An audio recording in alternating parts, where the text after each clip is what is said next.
ભગત, ભગત, ક્યાં હતા તમે? હું ક્યારની તમને ગોતું છું. હું થયું, ગંગા મળી? ભગત, હું તમને પૂછું છું, કહો ને, ગંગા મળી કે નહીં? તમે કેમ આમ ભગવાયેલા છો? કહો ને, ગંગા મળી કે નહીં? સમાજ છે ભાઈ, સમાજ. અને સ્ત્રી માટે સૌથી વધારે એનું ચરિત્ર હોય છે. અને જો એ જ લૂંટાઈ જાય તો સમાજમાં સ્ત્રીનું શું કામ છે? એવી સ્ત્રીએ તો કૂવો પૂરો જ જોઈએ ને. ભગત, કેમ આમ અજાણ્યાની જેમ વર્તો છો? કંઈક તો કહો, ગંગા મળી કે નહીં? હા કે ના તો કહો.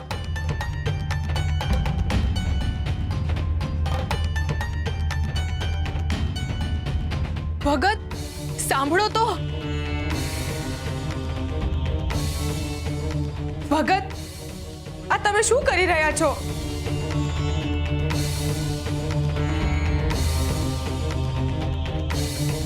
પેટીમાંથી મારા કપડાં કેમ કાઢો છો?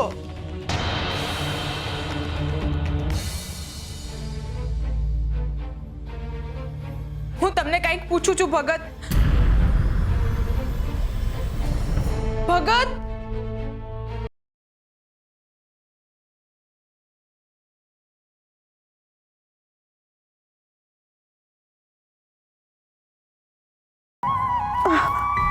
ગંગા, બેઠા થવું છે?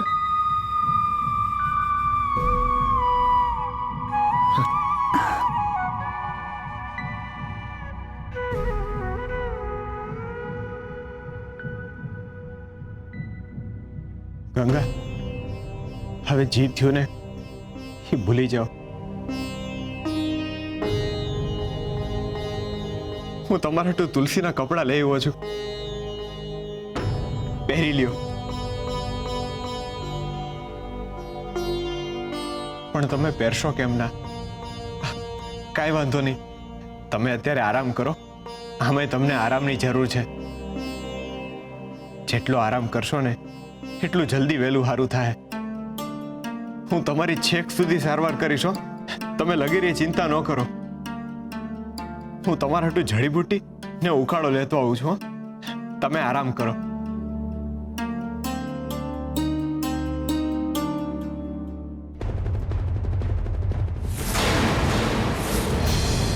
આ શું થઈ રહ્યું છે ભગત? ભગત, તમે જવાબ કેમ નથી દેતા? તમે આયા શું કરી રહ્યા છો?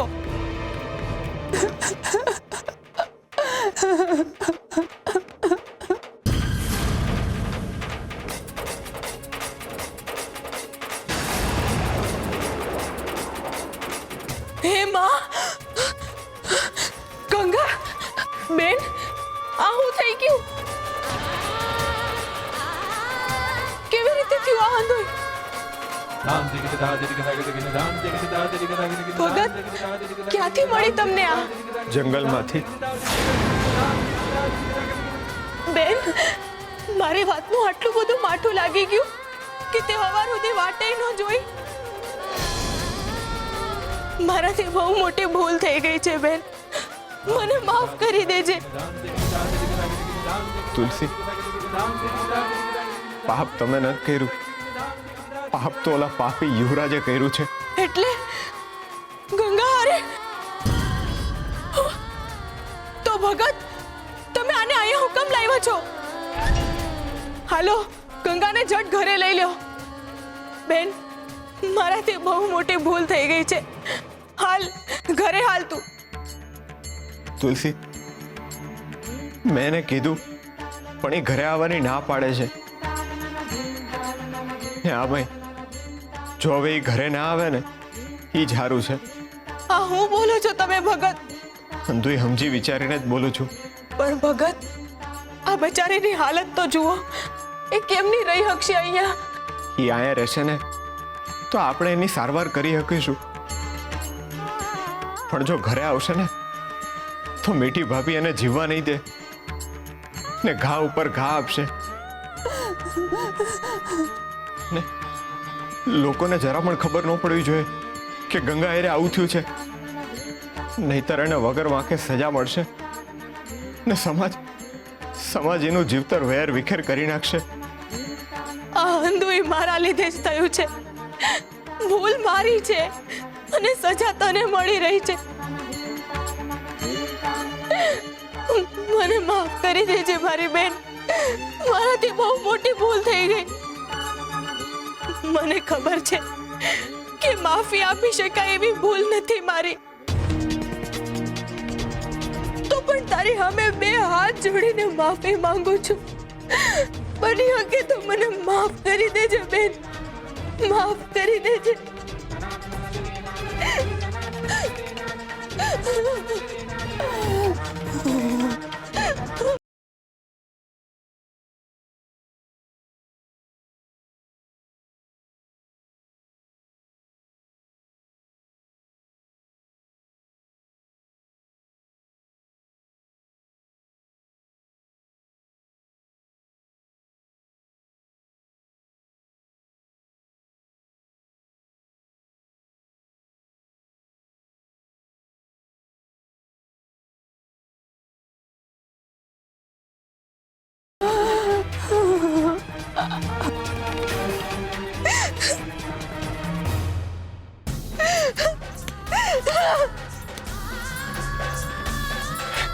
તુલસી, હા હું કરો છો? રોકાઈ જાઓ તુલસી, પીડા થાય તમને. પીડા તો અટાણે મારા મનને થઈ રહી છે ભગત. મેં ગંગાને જવાનું જ કામ કીધું. તુલસી, જે થયું એ થયું, ભૂલી જાઓ હવે. નહીં ભગત, આ ઘટના હવે ક્યારેય નહીં ભૂલાય. મારે મારા પાપનું પ્રાયશ્ચિત કરવું છે. તુલસી, ફેંકી જાઓ આ લાકડીને. અમે હું કર્યું ભગત? અમે હું કર્યું? તુલસી, તમે કઈ નથી કર્યું. જે કરાયું છે ને એ તો સમયે કરાયું છે ને હવે સમય જ આપણી પાસે હંધુય હારું કરાવશે. બેહો આયા તુલસી.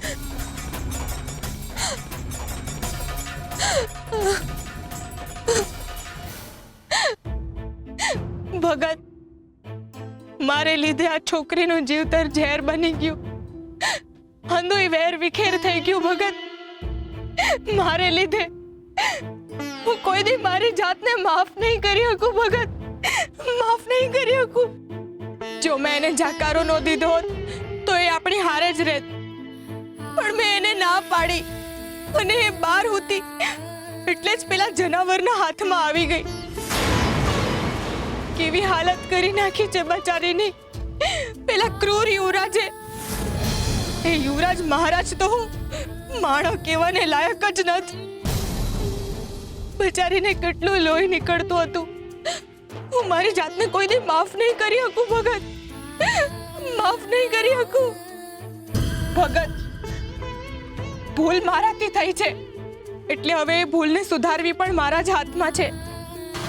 હું આ છોકરીના આત્મસન્માન પર ક્યારેય દાગ નહીં લાગવા દઉં. હું એને સાજી કરીને જ રહીશ. અને હવે ભગત, તમે એકલા નહીં, હું પણ એની સાથે છું. આપણે એનું જીવન ફરીથી પહેલા જેવું કરી દઈશું. હવે જે થવું હોય થાય, પણ આપણે હવે ગંગાને ક્યાંય નહીં જવા દઈએ. તમારો આ વિચાર જ તમારું પ્રાયશ્ચિત છે ને. વાંક ખાલી તમારો એકલાનો નથી, મારોય વાંક છે. મેં જેની રક્ષા કરવાનું વચન આપ્યું હતું પણ એ વચન નિભાવી ન શક્યો. એને મારા ઉપર ભરોસો મૂક્યો હતો ને એ જ ભરોસો હું નિભાવી ન શક્યો. મારા મન પર પણ એનું જીવન વિખેરાયાનો ભાર છે. મને ખબર નથી કે આ ભાર હારે હું મારું જીવન કેમનું વિતાવીશ. મને કોઈ માર્ગ બતાવો તુલસી, માર્ગ બતાવો.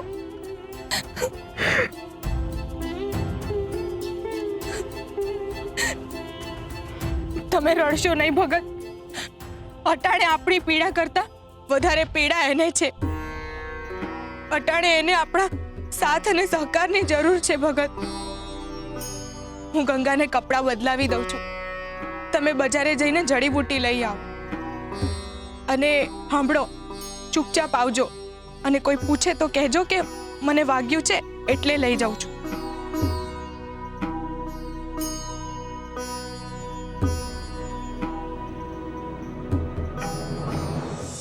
અરે આટલી વહેલી હવારે ક્યાં ગયા હશે આ લોકો?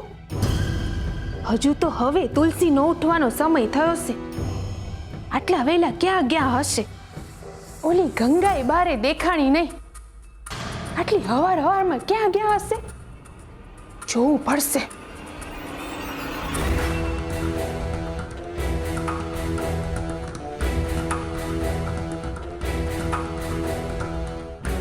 હારું થયું, હાલો. ઓલી ગંગા એની જાતે જ સમજીને નીકળી ગઈ લાગે છે ને એની હારે હારે પેલા બે નીકળી ગયા હોય ને તો મને અહીંયા સ્વર્ગનું સુખ મળી ગયું હોય એવું સમજો. પણ એવું કરી ઈમાના છે નહીં બે, મારા તો લમણે જ લખાયેલા છે. પણ આ હવારમાં ત્રણેય ક્યાં? નક્કી કાંઈક રંધાઈ રહ્યું હશે. જોવું પડશે.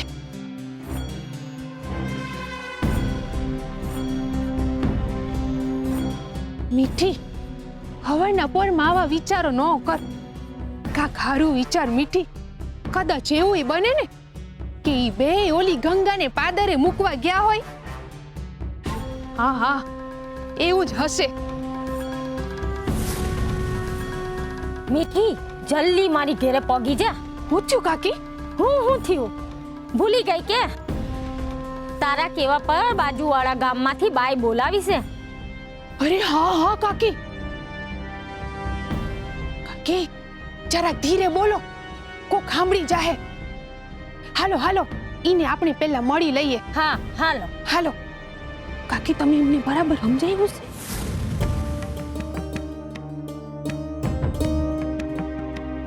સમાજ છે ભાઈ, સમાજ. અને સ્ત્રી માટે સૌથી વધારે એનું ચરિત્ર હોય છે.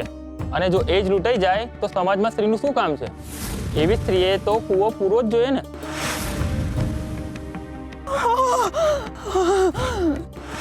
ગંગા,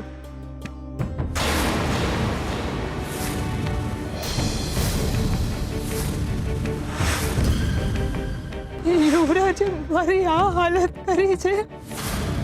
યુવરાજે મારી લાજ લૂંટી છે. એણે મારી લજ્જા હણી છે. જો બેન,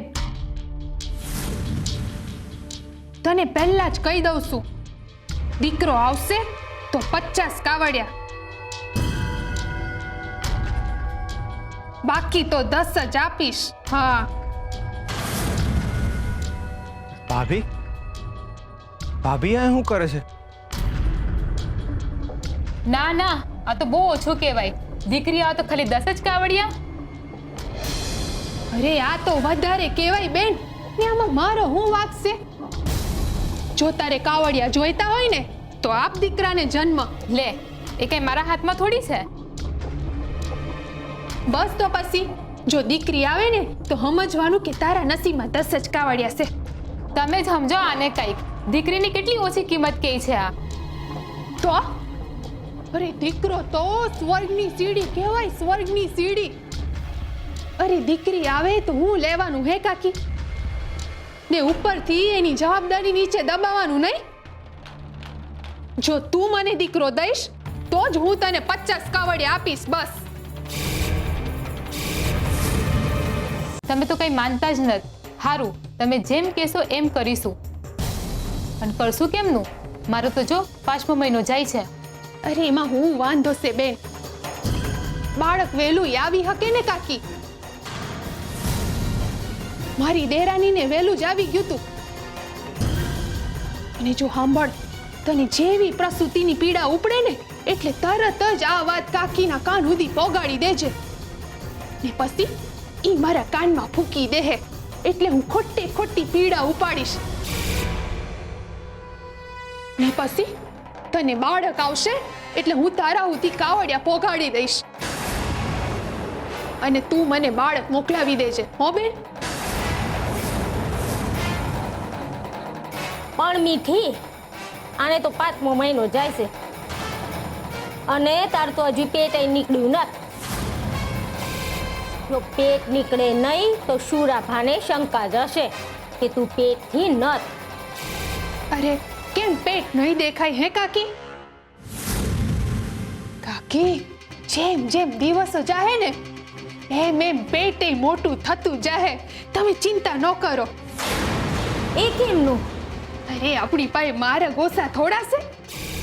કાકી, હું ધાબળો કે ગોદડી કે કાંઈ પણ મારા સાડલામાં ભરાવી દઈશ. જો દીકરો આવશે તો હું એને મોટો કરીશ, ને જો દીકરી આવશે ને તો પછી સેજ અમારે ત્યાં ઘોરા અને તુલસીની ધર્મશાળા. ઈ બે મૂર્ખાઓને કાંઈ પણ હાલશે. ઉછેરશે દીકરીને.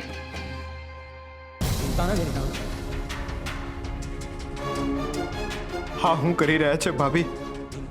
આટલું મોટું અસત્ય, હા શું થાય છે? મારી સામે જ કેમ આવી ઘટનાઓ આવતી જાય છે?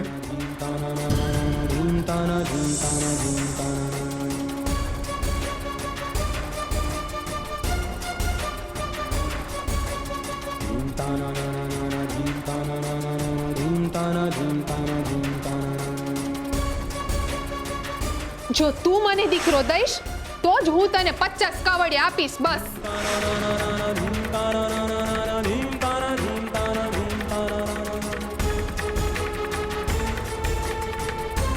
અરે આ શું કરો છો ગોરાબા? ધ્યાન ક્યાં છે તમારું?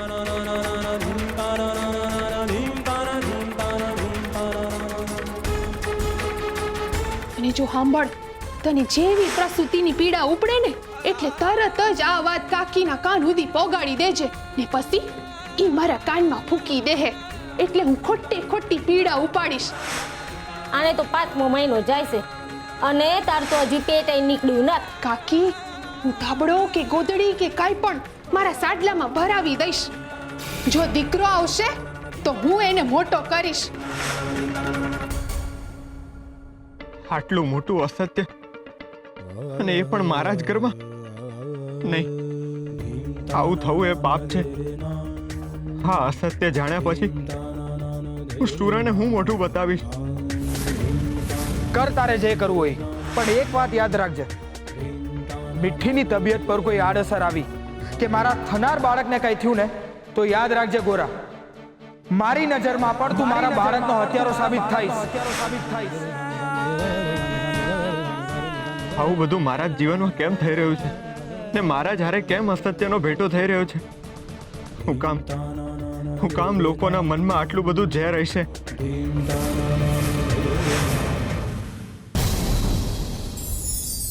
માણસાઈ.